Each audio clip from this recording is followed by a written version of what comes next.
देखिए, जो हमने रैली की है बहुत सफल रैली गई। 15,000 से ज्यादा स्कूल संचालक और अध्यापक इसमें आए। सरकार पे भी माहौल बना। सरकार ने उससे पहले 9 तारीख को ही प्राइवेट स्कूलों को बुलाना शुरू किया ताकि रैली को कमजोर किया जा सके।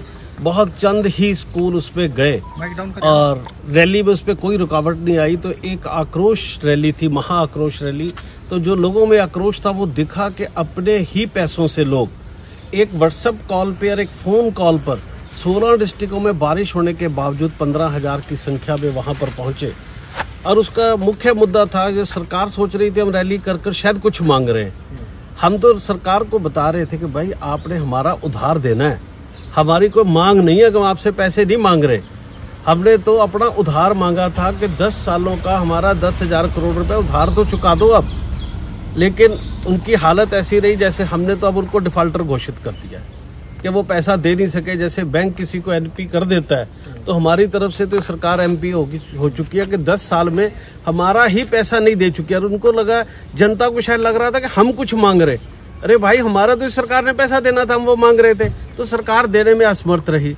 सरकार बच्चों का पैसेंजर टैक्स माफ करने में असमर्थ रही। हमने बताया कि ये बच्चे यात्री नहीं है, ये स्कूल जाने के लिए बस से को साधन के रूप में इस्तेमाल करते हैं क्योंकि पेरेंट्स के पास समय नहीं है, सारे वर्किंग है।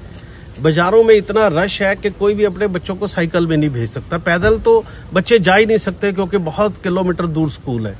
तो हमने कहा ये यात्री नहीं शिक्षार्थी हैं। और सरकार का नारा था अंगूठा टेक रहे ना एक, आओ स्कूल चले हम। और जब प्राइवेट स्कूल के बच्चे स्कूल जा रहे थे तो उनसे जो पैसेंजर टैक्स यात्री बनाकर लिया जा रहा, हमने इसका विरोध किया था और अपना पैसा मांगा था। तो हमें उसका पैसा नहीं मिला। अब जो आक्रोश है ये महा आक्रोश से भयंकर आक्रोश की तरफ बढ़ रहा है और इसका सामना अब जल्दी ही जो आने वाले चुनाव में होगा और उसका परिणाम भी सरकार को खुद नजर आ जाएगा। और हमने 20 तक अभी भी अल्टीमेटम दिया हुआ है कि अगर उनके हाथ में कुछ है, और हम अपना फिर बार बार कह रहे हैं कि हम उनसे कुछ अलग कुछ वैसा नहीं मांग रहे। हमारी उधारी है सरकार के ऊपर। उधारी है कितनी सरकार ने? 1,000 करोड़ रुपए की उधारी है सरकार पर हमारी।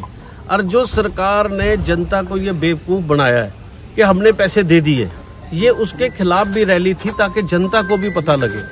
इस पे स्कूल सेफ्टी एक्ट की भी मांग थी, प्रिंसिपल और स्कूल संचालक और प्राचार्यों के लिए सेफ्टी की मांग भी थी। तो बहुत ही वाजिब मांगे थी।